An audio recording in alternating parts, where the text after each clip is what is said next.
A vida é seu maior tesouro. Graças a ela, você acorda todas as manhãs. Pode ter novas chances para corrigir seus erros. Pode dizer que ama e sentir o amor de alguém. Pode ver seus filhos crescerem. Graças à vida, você é capaz de lutar, aprender, perdoar e pedir desculpas. Graças à vida imortal e indestrutível, você pode sentir o carinho daqueles que partiram do mundo antes de você e que continuam vivos. A vida é seu maior tesouro, porque é o presente do Criador. Não misture bondade com mágoa, perdão com ressentimento, alegria com tristeza, fé com descrença. Se o Pai nos deu a vida, não vivamos de qualquer maneira. Tenhamos alegria de viver. O programa espírita feito especialmente para o seu coração.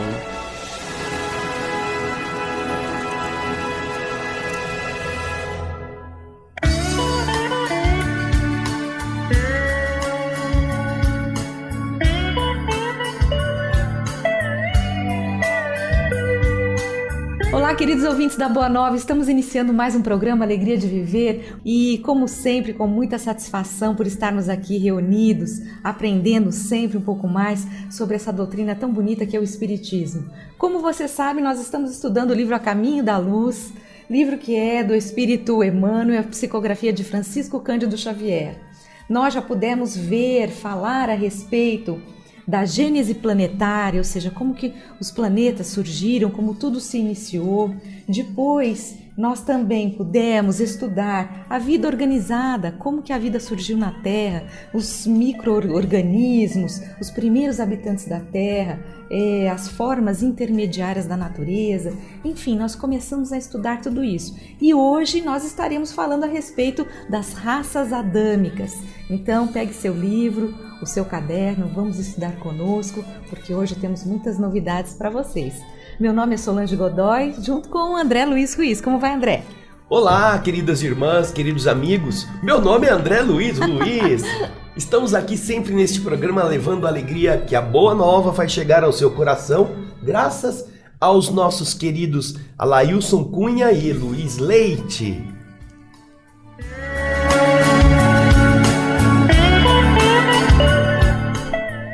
Isso aí, lembrando como sempre da campanha O Espiritismo Precisa de Você, a sua participação é importante. Se você gosta de todo esse material, de toda essa divulgação, dessas coisas bonitas que você está aprendendo, então ajude a que outras pessoas também possam ter acesso a isso. Basta ligar no 0800 12 18 38, você pode se inscrever, você pode se tornar sócio do Clube Amigos da Boa Nova, você também pode fazer uma doação espontânea. Então tudo isso é muito importante, ajude que outras pessoas conheçam o Espiritismo, conheçam essas leis tão bonitas que regem as nossas vidas, que regem tudo que nós conhecemos. Enfim, como eu disse anteriormente, hoje nós vamos falar sobre as raças adâmicas.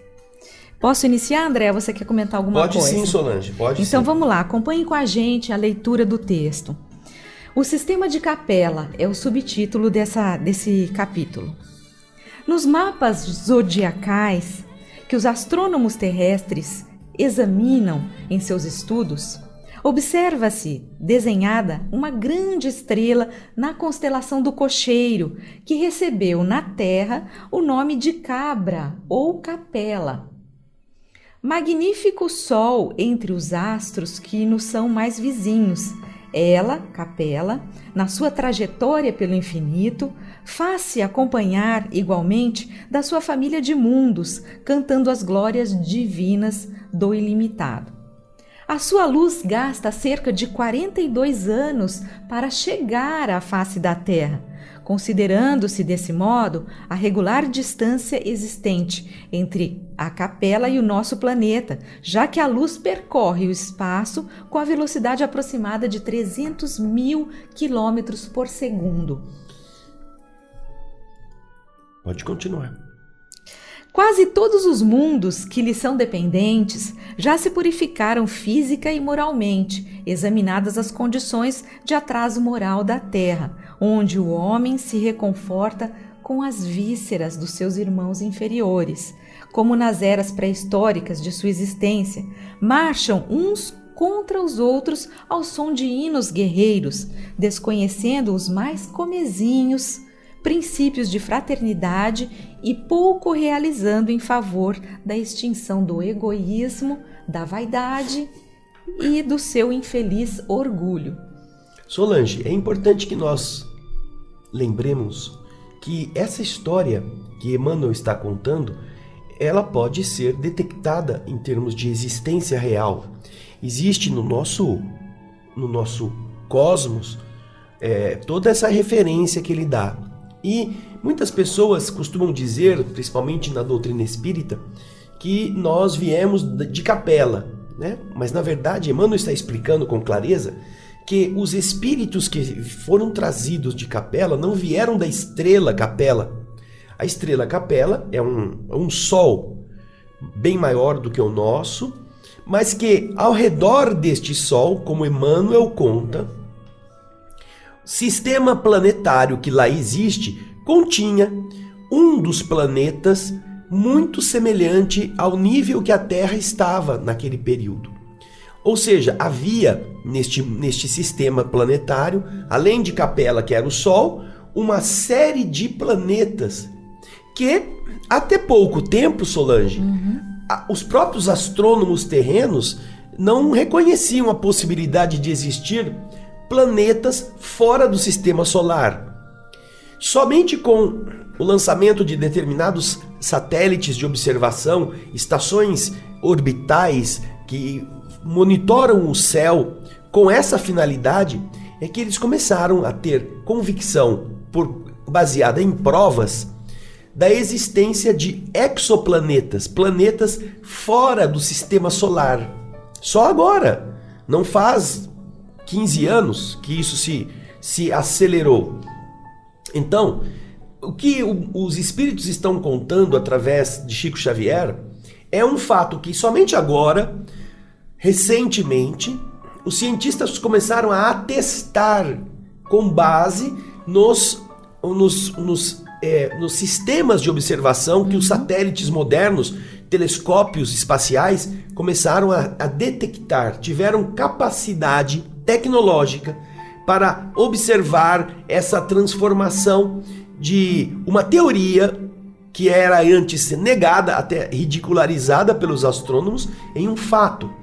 Então, não é que os homens e mulheres que foram trazidos vieram do Sol Capela, vieram de um planeta que orbita Capela, que tem similaridades com a nossa Terra, mas que lá já havia atingido um grau de evolução no qual muitos espíritos melhorados estavam sofrendo a companhia de espíritos atrasados que não queriam melhorar. E é por isso que eles puderam ser transferidos para um planeta que estava, apesar de equiparado em termos, vamos dizer assim, geológicos, em termos de estágio geológico, eles estavam, este novo orbe era muito mais primitivo, para que, como nós vamos ver, esses espíritos viessem semear o saber, o conhecimento que eles detinham, e viessem receber na escola mais rígida a disciplina que lá eles não estavam assimilando através do bem, através de uma vida menos áspera. Então é essa a visão que nós temos, e que vocês, se pesquisarem, vocês encontrarão sim esse sistema, o sistema de Capela. Fica na direção norte das Três Marias, uma estrela brilhante. Você, se olhar no céu, como você pode procurar nos telescópios do computador, não é? Você tem vários programas de computador que fazem isso. É fácil de detectar essa estrela no nosso céu quando você não tem nuvens ou quando você tem capacidade de visualização límpida. Então vamos continuar, Solange? Vamos lá, agora nós vamos entrar no outro subtítulo, Um Mundo em Transições. Há muitos milênios, um dos orbes da capela, que guarda muitas afinidades com o globo terrestre, atingira a culminância de um dos seus extraordinários ciclos evolutivos. As lutas finais de um longo aperfeiçoamento estavam delineadas, como ora acontece convosco. Como agora está acontecendo conosco na Terra. Relativamente às transições esperadas do século XX, neste crepúsculo, ou seja, nesse entardecer de civilização. Alguns milhões de espíritos rebeldes lá existiam, no caminho da evolução geral. Esses espíritos, eles estavam no caminho, quer dizer, eles eram um obstáculo, eles estavam como se fossem pedras, atrapalhando o andar das coisas. Eles estavam ali gerando confusão no caminho dos que estavam querendo evoluir. Então, é esse o sentido que ele dá a essa palavra, que milhões de espíritos estavam obstaculizando, criando dificuldades para o progresso do orbe, para o progresso daquele mundo. E isso estava interrompendo, estava dificultando que houvesse a harmonia final para a qual todos estavam trabalhando. Eles estavam ali como os espinhos na sola do pé de quem trabalha. Exato.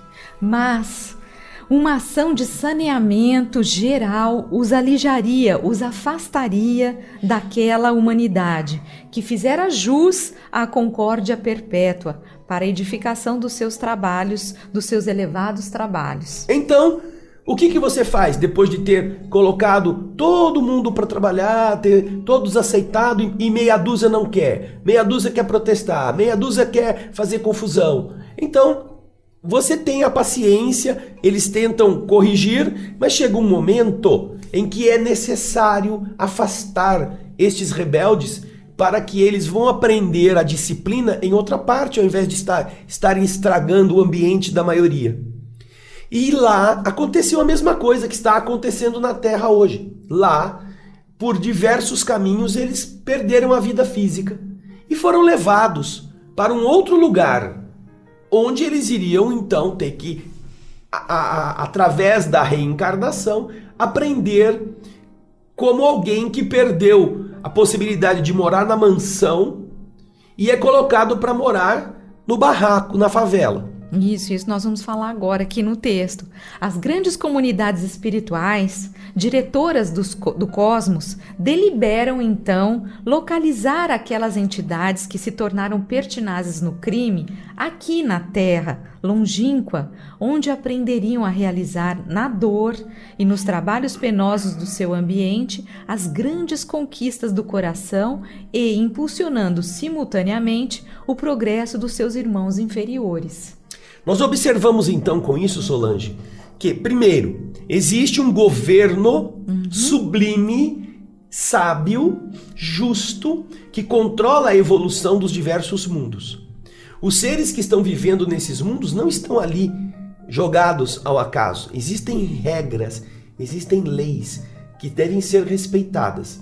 E estes seres superiores, eles decidiram não exterminar os que não eram adequados. Os atrasados. Porque também são filhos de Deus, estão na terra deles com a possibilidade de crescimento. Eles decidiram então fazer o quê? Eles estão criando muito problema. Sabe aquela história?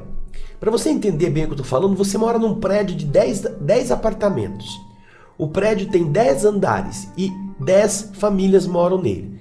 Poxa, um apartamento por andar, prédio bom. Então, é fácil de viver num condomínio com 10 pessoas. Existem algumas regras. Mas, de repente, um dos 10 começa a dar festa todo dia até as 3, 4 da madrugada. Ele começa a criar embaraços para a vida dos outros. Começa a fazer então, muita bagunça. Começam a reclamar dele, vai para a diretoria, o síndico chama o cara, conversa com ele, escuta, você não pode fazer isso, você não mora sozinho. Eu não tenho vizinho, eu não tenho ninguém do meu lado, o apartamento é meu, do meu andar, eu posso fazer o que eu quero. Não, você não está sozinho, o prédio é composto de 10 famílias, Exato. você é uma delas. Mas aqui as regras são não, tudo bem, eu vou ver se eu tenho vontade. No dia seguinte, a mesma coisa. Então, o que acontece é que todos têm que tomar uma medida. Um indivíduo não pode estragar a paz de 9 famílias. Da maioria. Não é? Uhum. Então, é esse o sentido daquilo que os espíritos decidiram fazer com esta minoria. Tirar dali. E você vai morar agora num lugar onde você possa fazer barulho. Onde todo mundo faz barulho. Onde é todo mundo igual a você. Porque aí você vai se sentir em casa. Então, essa atitude demonstra que, primeiro, todos são valorizados, mesmo aqueles que ainda não atingiram o patamar evolutivo dos outros. Mas, em primeiro lugar, são valorizados para que eles lutem e atinjam, que eles possam se superar e chegar no patamar igual aos demais. Mas quando eles não querem isto por preguiça, por orgulho, por falta de vontade, eles não têm o direito de estragar a paz dos demais. Então, a justiça do universo decide retirar aquele grupo que atrapalha e colocar num ambiente que seja próprio para ele. Isso. Eles não vão deixar de existir, não vão ser exterminados, não, mas eles vão ser levados para um outro lugar. É como separar as crianças dos adolescentes. Isso. Põe as crianças que estão fazendo muito barulho, muita bagunça, vamos montar Exato. o jardim da infância, montar o jardim da infância aqui na joga Terra. brinquedinho lá e eles deixa ficam eles quietos. lá até eles crescerem. Isso. E eles vão... Isso mesmo. Boa comparação. Vamos lá. Espíritos exilados na Terra. Foi assim que Jesus recebeu, à luz do seu reino de amor e de justiça, aquela turba de seres sofredores e infelizes. Com a sua palavra sábia e compassiva, exortou essas almas desventuradas à edificação da consciência pelo cumprimento dos deveres de solidariedade e de amor, no esforço regenerador de si mesmas. Mostrou a essas pessoas os campos imensos de luta que se desdobravam na terra, envolvendo-as num halo bendito da sua misericórdia e da sua caridade sem limites. Abençoou as suas lágrimas santificadoras, fazendo sentir os sagrados triunfos do futuro e prometendo a eles a sua colaboração cotidiana e a sua vinda no porvir.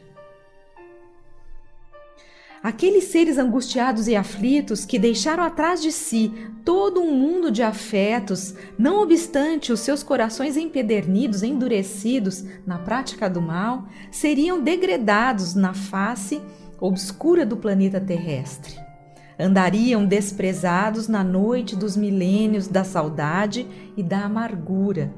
Reencarnariam no seio das raças ignorantes e primitivas, a lembrarem o paraíso perdido nos firmamentos distantes. Por muitos séculos não veriam a suave luz de Capela, mas trabalhariam na terra acariciados por Jesus e confortados na sua imensa misericórdia. Vejam então como o amor Que bonito, que educa.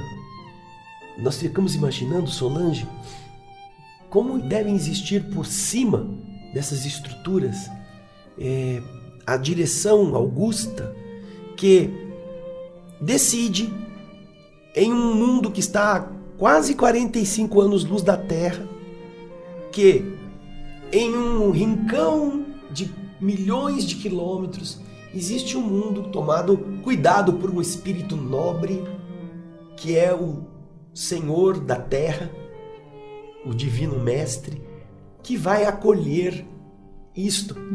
Você imagina que coisa mais bonita essa sapiência que dá entre os orbes a solidariedade, porque de verdade, como Jesus está aqui dito por Emmanuel, Jesus precisava de gente para melhorar aqui também. Ele também acolhe e diz: eu prometo a vocês que eu vou cuidar de vocês, eu vou dar o melhor para vocês e vocês me ajudarão a melhorar aqui esses nossos irmãozinhos que estão precisando evoluir. Coisa linda. Isso mesmo. E ele veio viver entre nós, porque é que ele fala, olha, preparando, prometendo a eles a sua colaboração e a sua vinda no porvir. Exato. Quer dizer, Jesus viria. Vocês não vão estar sozinhos. Nós não estamos abandonados, Jesus vai vir. Não são só vocês que vão passar o apuro lá, eu também vou pessoalmente. Exatamente, muito bonito. É isso aí, gente. Programa Alegria de Viver. Nós faremos um breve intervalo, daqui a pouquinho estaremos de volta. Fique conosco.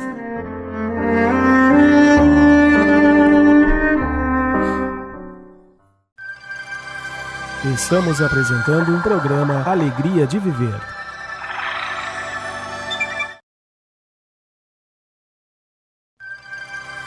Programa Alegria de Viver está voltando.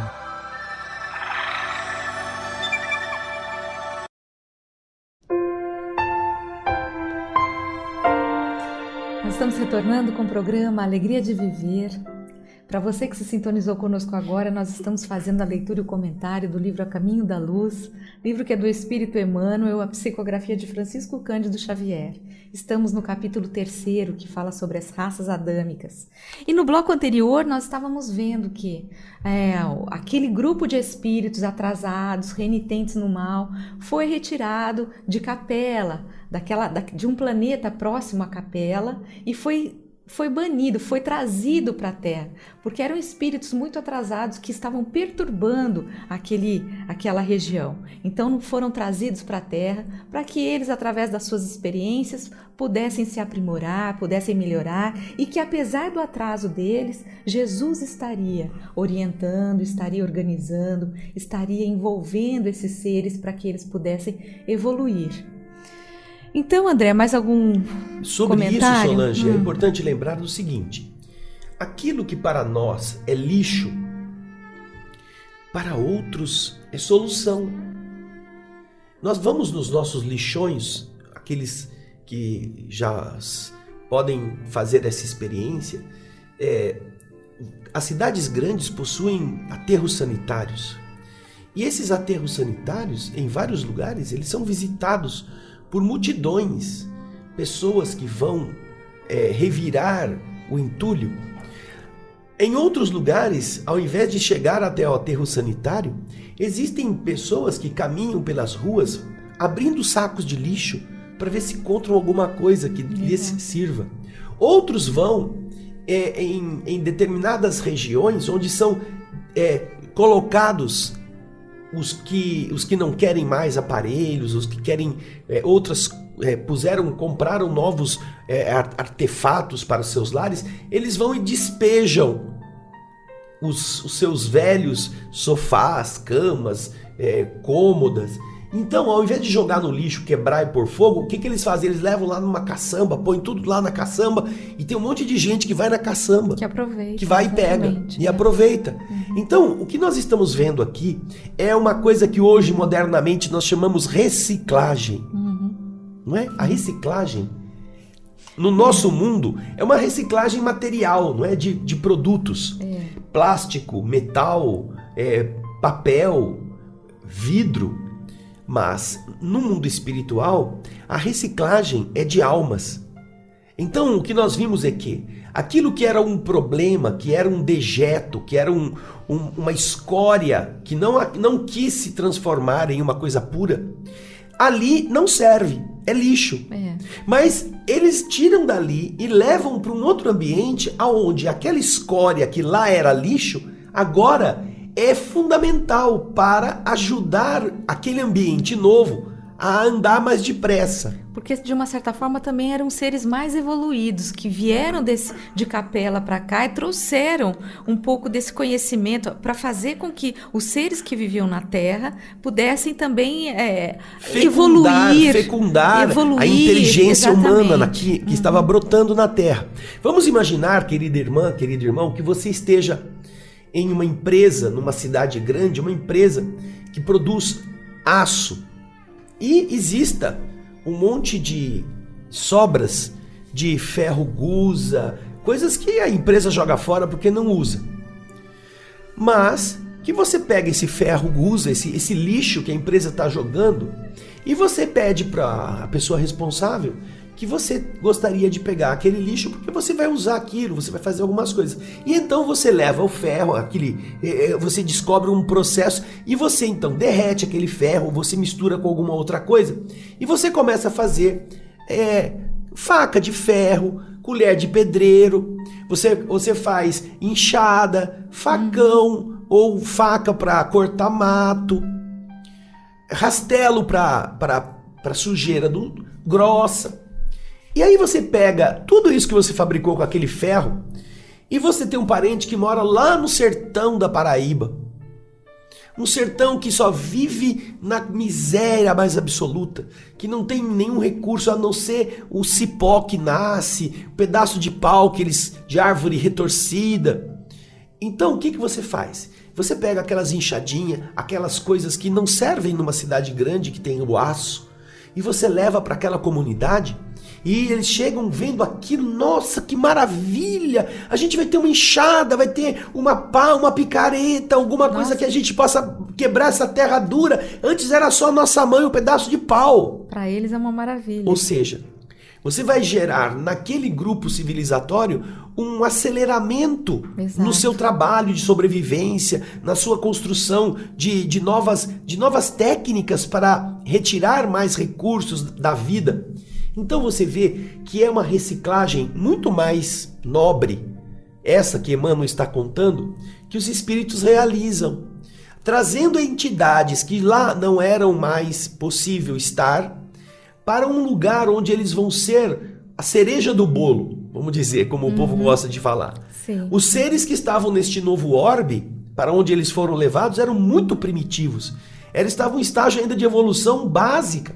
Então eles vão estar ajudando a fecundar a inteligência, trazendo na sua alma todos aqueles conhecimentos que eles já detinham. Eram espíritos que viviam em situação muito melhor, tinham toda uma tecnologia que facilitava a vida deles. Eles não usavam para o bem, mas eles já conheciam tudo aquilo. A inteligência estava desenvolvida. Imagina você como ser afastado de um local desses e morar lá numa terra totalmente rude, primitiva, tendo no seu interior, talvez não lembrando racionalmente, mas tendo no seu espírito aquela lembrança de seres que você deixou lá em Capela. Nossa, eu já vim de um pessoas lugar amadas, que era muito melhor. Lugares belos, coisas mais elevadas, e de repente você está aqui naquela coisa bem rústica. Não, eu quero voltar para lá, eu quero voltar, então se prepare. Você vai ter que passar alguns milênios aqui para se reformular, mas se você fizer bem feito, você pode vai voltar. É isso mesmo. O subtítulo é Fixação dos Caracteres Raciais. Com o auxílio desses espíritos degredados, naquelas eras remotíssimas, as falanges do Cristo operavam ainda as últimas experiências sobre os fluidos renovadores da vida, aperfeiçoando os caracteres biológicos das raças humanas. Ou seja, ainda a raça humana não estava pronta. Para vocês verem como isso é antigo. Como era primitivo. Né? Nós estamos falando de tempo em que ainda não existia a raça humana como nós a conhecemos, já organizada plenamente. Estávamos lá nos primórdios dos hominídeos, dos seres ainda muito misturados com certas características dos animais irracionais. Então esta forja de caracteres novos também contou com essa participação desses seres. Até porque, Solange, para inteligências mais exuberantes, que eram aquelas que vinham de fora, o corpo precisaria de um cérebro melhorado. Isso. Era preciso modelar um novo cérebro em capacidade, em volume, para que uma inteligência melhor estruturada pudesse usá-lo. Então, eles vão se inserindo nesse contexto para que a evolução daqueles seres primatas possa também ganhar rapidez, de uma maneira que mais adiante os corpos estejam prontos para que eles nasçam. Exato. A natureza ainda era, para os trabalhadores da espiritualidade, um campo vasto de experiências infinitas. Tanto assim que, se as observações do mendelismo fossem transferidas àqueles milênios distantes, não se encontraria nenhuma equação definitiva nos seus estudos de biologia. Nós aprendemos que Mendel, ele foi um pesquisador, um cientista, um monge. Um monge que estudou as ervilhas e fez as primeiras experiências a respeito dos genes, da combinação dos fatores, não é? Azão com azão, azão com azinho, azinho com azão. Cruzando um com o outro, o que vai dar? Ele então descobriu regras, proporções. Agora aqui, mais ou menos em 1800, quase começo de 1900. Ainda é aí que foi sendo desenvolvida essa noção. Mas se você pegasse essas noções e levasse lá para trás, onde estamos falando que Emmanuel surgimento, né? fala do surgimento, ainda não dava para perceber nada do mendelismo, dessa combinação genética, ainda estava tudo tão virado. Na verdade, as coisas estavam se estruturando, exatamente, né, então ainda não seria possível descobrir as leis que Mendel descobriu depois.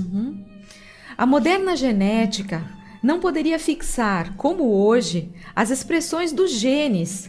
Porquanto, no laboratório das forças invisíveis, as células ainda sofriam longos processos de acrisolamento, longos processos de depuração, imprimindo nelas elementos de astralidade, consolidando as expressões definitivas com vistas à organização do porvir. A astralidade é justamente essa característica do perispírito, que vem do astral, não é? Que vem do mundo não visível. Então, as células físicas, elas estavam se modelando a essas novas formas vibratórias, e elas precisavam ir criando essa repercussão. Elas eram atingidas pelas forças astrais e elas precisavam ter tempo para ir se adequando a este processo. É como quando você entrega para um pedreiro, vindo do escritório de arquitetura, o projeto da obra. E esse projeto da obra, o cara abre assim e fala assim: agora pera um pouquinho, moço, não dá para ficar pronto amanhã, tem que começar devagarzinho, isso daqui é muito complicado. É esse o esforço da célula. André, vamos finalizar esse trecho porque a gente já está chegando no final do programa. Se a gênese do planeta se deu com a cooperação dos milênios, a gênese das raças humanas requeria a contribuição do tempo até que se abandonasse a penosa e longa tarefa da sua fixação. Como nós não temos a contribuição do tempo aqui... nosso tempo então, zerou. Nós vamos parar o programa hoje aqui, não é, Solange? Isso mesmo. E esperamos que você continue conosco no próximo A Caminho da Luz. Exatamente. Nós agradecemos a sua participação. Se você gostar de estudar, de 15 em 15 dias nós estamos estudando esse tema muito próximo a isso no programa Espiritismo Sem Mistério. A cada 15 dias estudamos o Livro dos Espíritos. Todas as terças-feiras a partir das 16 horas. A cada 15 dias o Livro dos Espíritos na TV Mundo Maior, não é? Isso mesmo. Ok, nós agradecemos a sua participação, que essa semana seja de muita paz e até a próxima edição do programa Alegria de Viver. Vamos fechar os nossos olhos e fazer a nossa vibração.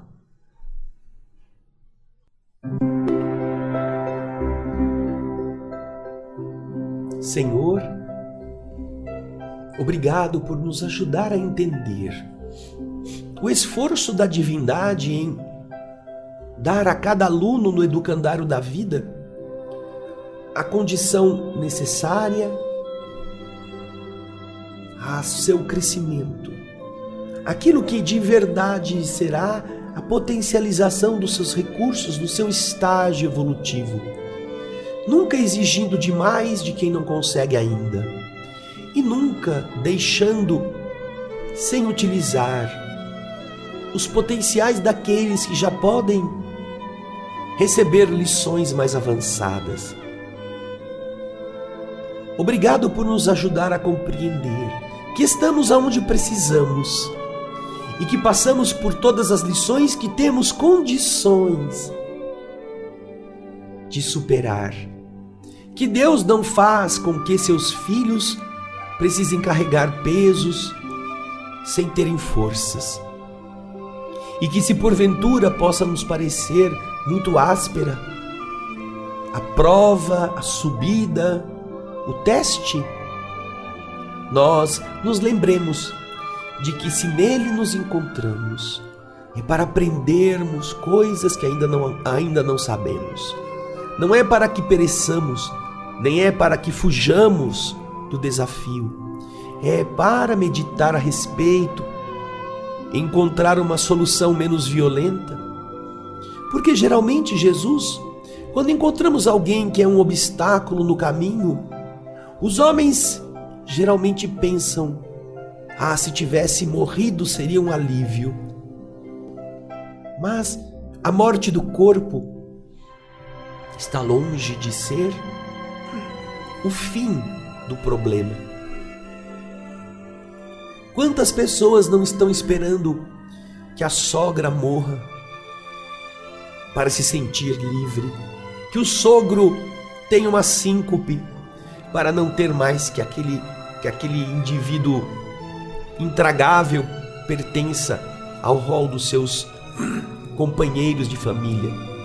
Mas isso, quando acontecer, privará o indivíduo do teste que ele poderia estar aprendendo já na companhia daquele que parece difícil. Eu vou procurar ter paciência. Eu vou desenvolver em mim condições de tolerância. Porque talvez seja eu o responsável pelo antagonismo. Eu acuso o outro de ser dominador, mas eu não percebo quanto eu quero dominá-lo. E é assim que a ausência do desafiador indivíduo em nosso caminho vai permitir que a gente apenas continue a ser o dominador que venceu a disputa, não alguém que aprendeu a respeitar a outra parte. Por isso é que nós agradecemos estas lições que colocam em nosso entendimento que Deus faz aquilo que nós precisamos para que nós nos lembremos que nós somos filhos da divindade, candidatos a sermos seres melhores pelas virtudes que desenvolvamos, não por aquilo que soframos ou choramos. Obrigado, Senhor, que o teu amor nos abençoe com muita paz. Almas do céu, ouvi o doce canto do fundo do coração, com calor repleto de perfume em flor, como se fosse um só imenso jardim.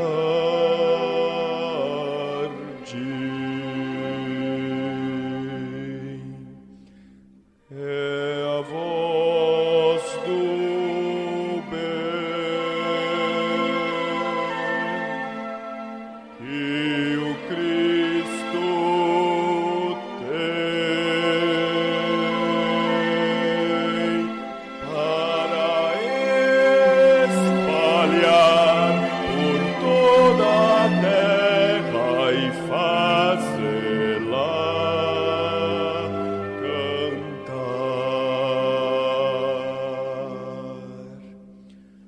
Oh, Jesus,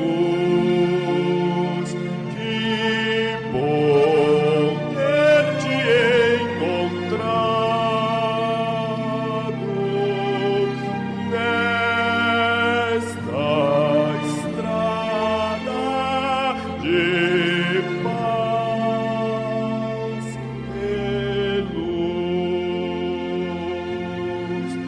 Nós te agradecemos e assim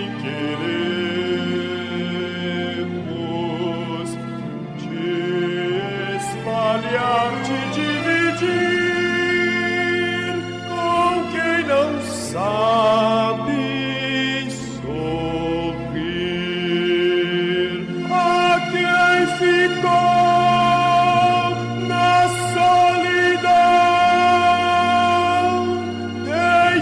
estender a tua mão a quem precisa te